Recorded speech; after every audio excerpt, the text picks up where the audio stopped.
Hello, Cousin Johnny here. We'd like to thank our sponsors for the Buzzin' with Cousins show. We thank you. Thank you, that garlic stuff. If you like garlic, you're going to love it. Put it on just about anything. That garlic stuff. Tuesday, Alvarado Farmers Market, or go to thatgarlicstuff.com. Thank you. Thank you, Art. I Heart You Candles, located right in front of Fisherman's Wharf. Beautiful hand poured candles. These are very inspirational candles. Call Sherry at 574-9446, right in front of Fisherman's Wharf. They're great. Thank you, Max Fit Meals, 520 Fremont Street. Grab and go healthy meals. They're delish. On your way from home from work, go grab some, heat them up, and fantastic.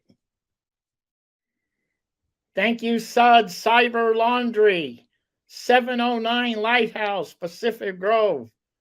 Great modern machines, big screen TV, coffee, and a great friendly staff. Thank you, Suds.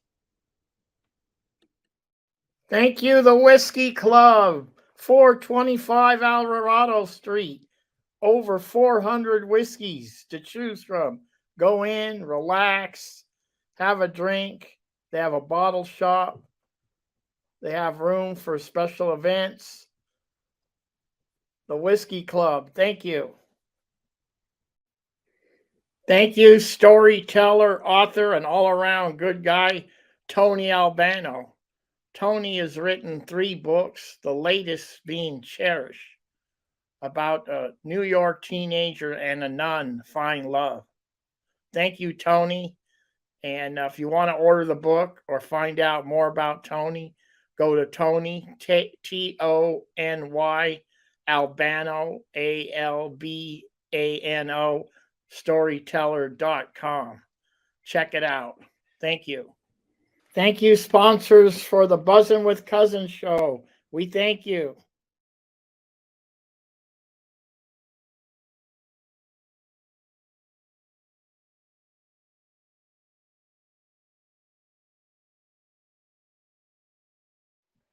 Hello, how's everybody doing out here? Everybody good? Great. This is we're here celebrating. It's Car Week, and we're celebrating Car Week. I got a couple friends of mine here. We've got Jane Benight. She's from Pacific Grove, and right now she's visiting her brother, Jeff McKee, in Arizona. And guess what? Jeff's got a beautiful classic car. So both of you, welcome to the show. How you doing? Hey, Johnny, good morning. Good. Happy Car Week. Happy Car Week, and I appreciate you both coming on. And so, Jeff, what do you got? Sure. It's a 1936 Rolls Royce Phantom Sedanca DeVille. This is the first year that Rolls Royce built a 12-cylinder car. And wow. Eventually, Rolls Royce built 727 of the cars, mostly before World War II broke out. And once the war started, the Rolls Royce devoted its efforts to the war, and particularly manufacturing the famous Merlin engine. This particular car, our car, is one of what was called the experimental cars. It's actually car number 7 of 10, and it has the 9th engine ever built in it. And this engine is the prototype for what became the Merlin engine that famously was in the Spitfire fighter plane, and then later in the war in the P-51 Mustang. Interesting story about this car. At the 1935 London Motor Show, where Rolls-Royce was unveiling its new Phantom 3 model, there were the original 10 cars up on this platform. Our car, was center stage, a little bit elevated, and the reason for that was this car was the only one that actually had an engine in it. Apparently tour guides were told not to open the bonnet on any of the other Rolls Royces except this one, because it's the only one that actually had an engine in it. And experimental cars are what they sound like, which is the manufacturer holds onto these cars and tests them. They drive them. And this car was driven by Rolls Royce for a number of years. It was not sold until 1940 during the war, and it was sold to a lady in New York. So imagine this car coming over in submarine-infested waters during World War II, arrived in New York, was owned by her for a number of years. It was eventually owned by the grandson of William Jennings Bryan. William Jennings Bryan III owned this car for a period of time. Our father was... Who was William Jennings Bryan? William Jennings Bryan was a famous attorney, the famous Scopes trial you may have heard of. He was the senator from Nebraska, and he was the Republican presidential candidate for 2 elections. So he was a very famous politician. His grandson owned the car for a period of time. Our father was, for some reason, was interested in this car, saw it in the New York Times for sale by a doctor in Philadelphia. It was listed for $1,600. So my father is, as my dad tells the story, he and his brother drove from the Detroit area to Philadelphia, and they showed up at night, and this doctor opened the garage door, saw the car, and my father said, "I'd love to buy the car." And the owner said, I feel terrible. I actually have somebody that's offered me $1,800 for the car, but you drove all this way. If you pay me $1,800, I'll sell it to you. So my dad writes a check for $1,800, hands it to him, and off he goes. He owns this 1936 Rolls Royce. He also told us that on the way home, his brother was driving the Rolls Royce. My dad was driving the car they drove out in. He's driving along, and he said his brother comes flying by him on the highway. And he said, I was so angry at him, I never let him drive the car again. So he got it back to Michigan, drove the car around for a few years, and discovered that the wiring in these cars had a canvasy coating or cover that was susceptible to fire. He started this long, frankly, never-ending, very long, never-ending remodeling project. I was born in '62. I never saw the car. I never saw the car until I was older. Apparently, it was last driven in 1964 to a family wedding. I was in the car when it was driven in '64. Yeah. So. Oh, that was the last time. It ran one time, and then another time it ran. Did you just happen to get it started? We were all in our pajamas, and it has the big running boards. We all jumped on the running boards of the car. It was. That was the only other time it ran, and like Jeff, it sat in our garage. He bought it in '55. Yeah, bought it in '55. And when did they ship it out here? Oh, it was many years later. Finally, my dad was tinkering around with this. He'd roll the car out, tinker with it back and forth. Finally, probably 15, pushing somewhere between 15 and 20 years, I finally said, this car is never going to get done unless we bring it out to Phoenix and restore it. So we had the car shipped out here and just started, how these projects go. They take years to restore vehicles. And one of the interesting things, he always had a problem starting the car, and he always thought it was a carburetor issue. And the one lucky thing we found out was the problem with starting the engine was it was actually the diaphragm in the fuel pump. It just had atrophied. It couldn't sustain the flow of gas. We finally, replaced that. All of a sudden, we had a running engine, and I was very fortunate. We got many wonderful people to work on the car. At this point, my mother had passed away, and my dad was living down here. So our weekend routine was that I'd pick him up for lunch, and we'd go by the places that were working on the car. And they loved my dad. Yeah, it's all about the car. Everybody loved my dad, and all these guys, wanted to do a great job for him, and it was just a great experience for me. I'm like the worst guy to have this car because I barely know the right end of a screwdriver and a hammer. So that's two of us right here. Yeah. I could. Car lives in. So you may see the car over my shoulder. I see that beautiful car in the background, and 7, only 10 made. That's number 7. Yeah. and that's great that you revive the car, because that car needs to be showcased. So Jeff, appreciate you, you know, for the car to get that thing back and About going. the car before he even when he was a baby. When I was little, I'm 7 years older than him.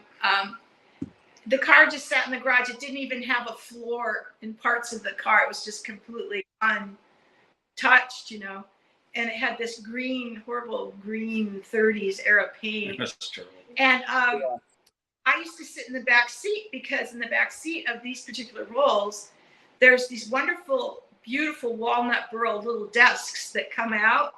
And I would keep all my art supplies in there, and I would draw. Oh yeah, right.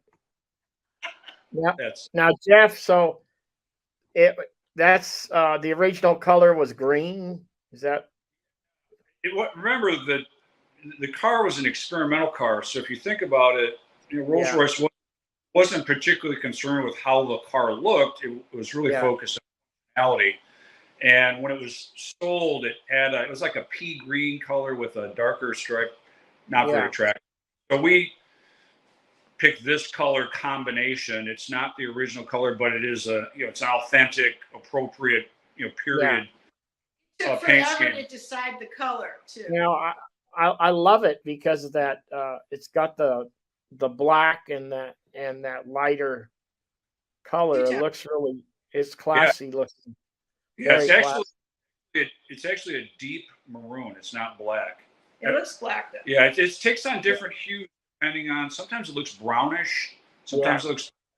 Yeah, it's kind of an interesting color, and black and gray is a great combination. I just wanted to do something slightly different than the typical, so we did a deep burgundy or.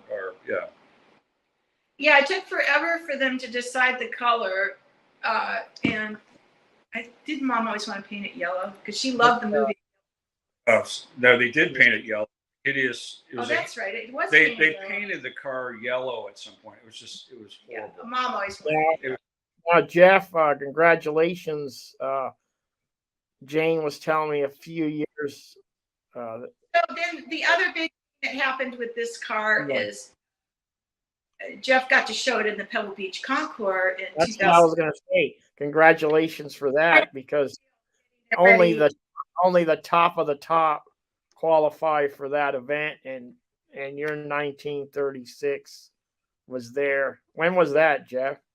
2017, and what's funny about our car is, as you know, most of the people that bring their cars there have multiple cars. They bring them there on trucks, and it's quite the event just watching it. We have one car, and a good friend of mine, Drew Tennant, who did most of the work on the car, has become a good friend, and we actually drove out, and I had these guys the week of polishing, getting ready with the car.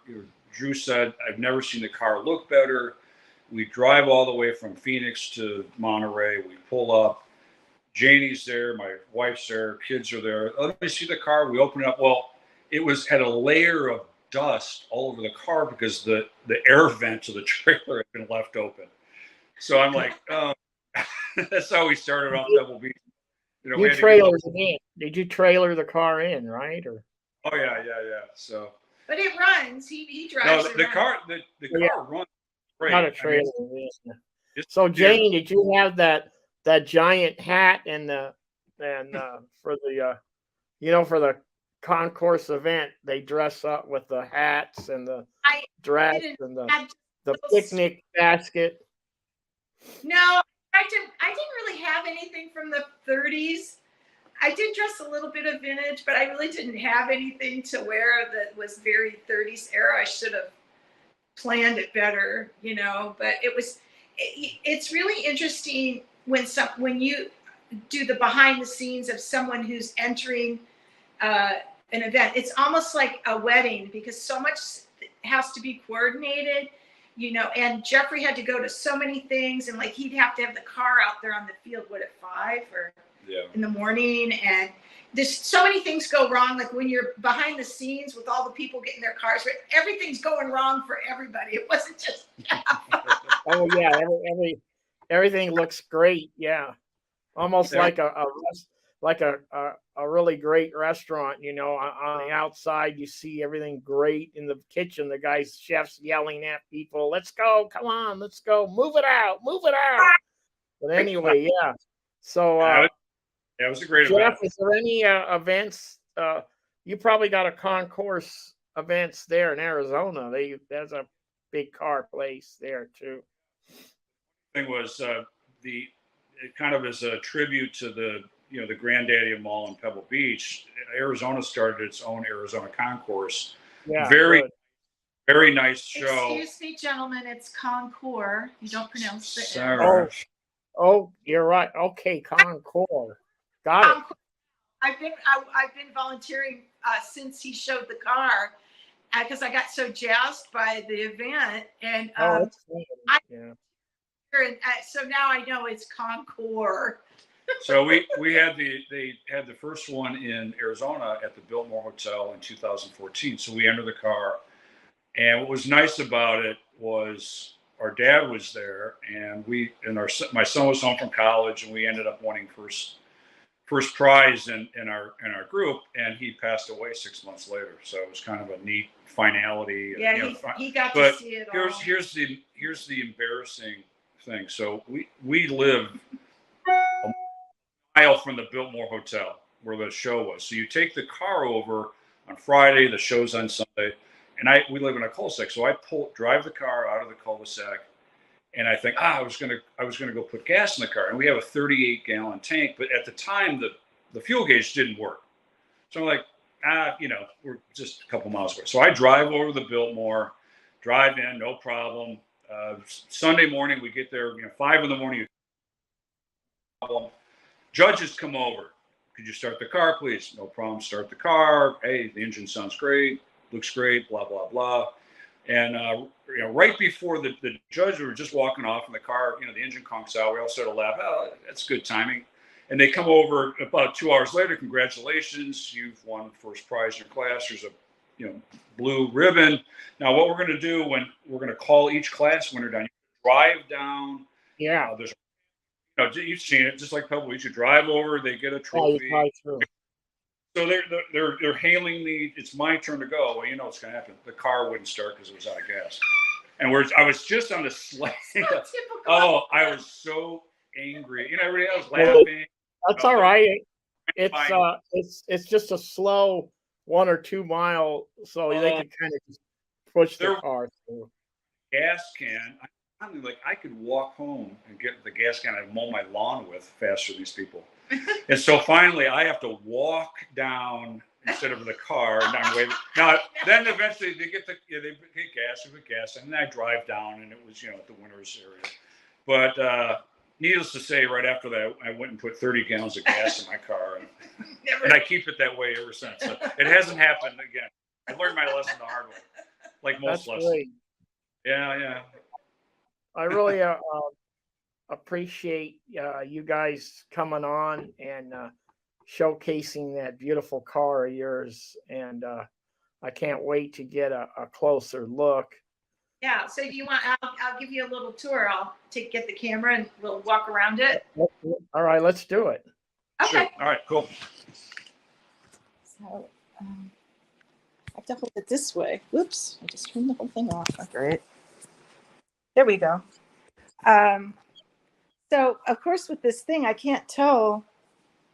Okay, I can see it. But I'm gonna so you can see it. Okay. Yeah. So you can look and see. Can you look at the phone and see? Yeah. Okay. Good. Okay. Yeah. So Here she is. here's the car. Wow, that's great. Here's the front. And is it the original Flying Lady? Oh yeah. So it's got the original hood ornament there. Can you see it? Yeah. Now the hood seems like it's painted. It's chrome. The maroon. Okay. Yeah. The only thing that's not original is there's an electric fan. Here's the original fan up here, by the way. Oh, there's the original. Which we can put in if necessary, but an electric fan is, particularly in Phoenix, is considered an acceptable. Oh, are these all your ribbons? So here's his ribbons. The green one's from the Pebble Beach for the rally, right? Yeah. And he broke down during the rally. Did you have to mention that? He broke down during the rally at Pebble Beach. I was waiting in Carmel for him to show up. I'm like, where is he? I was like there for hours. And some stupid, like before, some stupid little thing just happened to go wrong. But, you know, Now, they follow those cars with tow trucks. You know, they know the cars are going to break down. Now, would a 1936 Rolls have air conditioning? Oh, no. No. Oh, no. No, they didn't have air conditioning then. Normally, I drive the car. This is one of the nice features about this particular one. This actually slides back. So normally, I drive the car sort of like a convertible, which is pleasant. There's a window that rolls up in the middle. So if you get, God forbid, get tired of me running my mouth, you can actually roll the window up. And I do regularly. People usually do after a few minutes. He does. He uses this for weddings too. In fact, he's going to ship it up to Sedona. Right. His son's getting married in October, and he's going to have it in the wedding. Yeah, my son gets married in October. You could have like a sideline business of, you know, wedding. He does do that. Well, it needs to be, you know, it's a car. It needs to be driven. It needs to exercise. So it brings joy to people. Let me show you the back here, because this is most Rolls Royce Phantom 3s. If you were to look up and see pictures of most of them, you'll see a bump out to accommodate a larger trunk. And this one, from a stylistic standpoint, I think it's a more elegant look. That's just my bias. It looks like they were trying to make it more aerodynamic, right? Yeah, it's just I just prettier. Yeah. And you know that what you do in the olden days, you buy the car and then you send it to a body styler, a coach builder, excuse me. And this one was made by Park Ward, which is a very, perhaps the best known or the best coach builder of its era. And so it's kind of neat. Yeah, and I do have to mention, Johnny, that see the little turn signals? Yeah. Oh, okay. So when I was young, I pulled one of those out and broke it. Oh. When I was a kid. Yeah, I didn't know you couldn't pull them out. What about the interior? I know that Rolls Royce. Yeah, he's going to show you. Top of the line. So here's the interior. You had all this leather. Oh, he pulled out the carpet on the floor, but here's the dashboard. Beautiful wood. Look at that. The wood is all the original wood. That's walnut? Yes. Walnut burl. Right. See the wonderful burl on it and inlaid.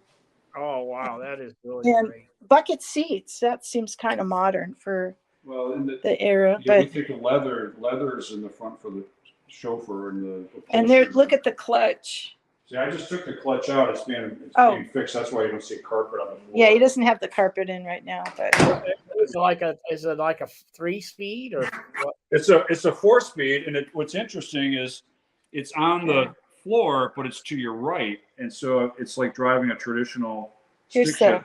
Can I pull that out? Sure. Here's where I used to. So Johnny, here's where I used to sit and play. See, here's this. You better pull that out. And see how these desks come out. See this. And I would keep my crayons in here. Her liquor and cigarettes. My liquor and my pot in there when I was automatic. That's and I would sit in the back seat and I would sit here and draw so I'd get away from Jeff because he was a rambunctious little kid when he was little, so I could hide out. And I love that you only have one vase. Huh? See, and we got this from our cousin in London, who lived in London and bought that. It was actually from a Rolls Royce. Oh, it was really from a Rolls Royce, huh? Yeah, but isn't it you're supposed to have two? Are you missing one? No. Oh. I thought they always had two. Well, what goes over there? It's just lights and stuff. What are these little wooden inserts for? Just, lights. I never sit in the back. I always sit in the front. Oh, lights. Okay. Let me show you the engine. The best part about this car, Johnny, is the engine. Because it has 24 spark plugs on it. A lot of redundancy, which made it such a great airplane engine. And it's a V12, and it's aluminum block, which, aluminum is lighter. So it was a perfect combination for an aircraft engine because it was incredible torque and it was light. But didn't I hear that they were working on the aluminum engine kind of secretly for the airplanes. They didn't want that knowledge out. I thought I read that somewhere that was part of, that was kind of a secret thing that they were working. This is the sort of project. The Merlin engine that went into the airplanes, of course, was a much bigger engine, but it was the same V12 model that you see here. And this is, again, this is the 9th engine ever built. Most of the, or many of the cars, it was common to change out engines, but this is the original one, which we eventually pulled out and had it completely cleaned out. And so the engine runs fantastically. It runs cool. It's unusual for an English car. They tend to run pretty darn hot. And this actually runs really cool. You see a double distributor cap. Beautiful. Really beautiful. Yeah, that's what I like about the car is it functionally, it drives really nicely. It's really These a little pleasure. knobs, they look like Bakelite. They are. Yeah, that's cool. That's Bakelite over there too. It's really great that the car has a lot of history with your family, and you're keeping the tradition going. And that's really great. So I'll say one last thing, which is kind of funny. So you know how expensive the car was, and so I told you my dad bought this for $1,800. Yeah. Each of these tires cost me $500. So I said, "You see these tires, Dad? These tires cost me more than you pay for the damn car." Yeah. Just so you understand what we're doing here. Yeah. And it was great. We had a good time. It's been great to have in the family. It's a rare, one thing I found from talking to classic car guys, it's pretty rare for a car to be in the same family. Well, I was going to say, because since I work at the Concours every year, I always go early and I talk to a lot of the car owners. There's a lot of stories about where cars have sat in barns and they've discovered them. That's a lot. I feel like it's so fun to tell our story because it sat in our garage for 40 years. This is a fun story. I appreciate you sharing it with me. And Jane and Jeff, I appreciate you coming on and buzzing with Cousin. And we're looking forward to having you come to Monterey, and we're going to have a drink at the Sardine Factory. Woohoo! Yes, Sardine Factory. Happy Car Week, Johnny. Good to talk to you. Happy Car Week, and thank you so much. Take care. Bye. Sure. Cheers. Okay, bye-bye. Thanks, guys.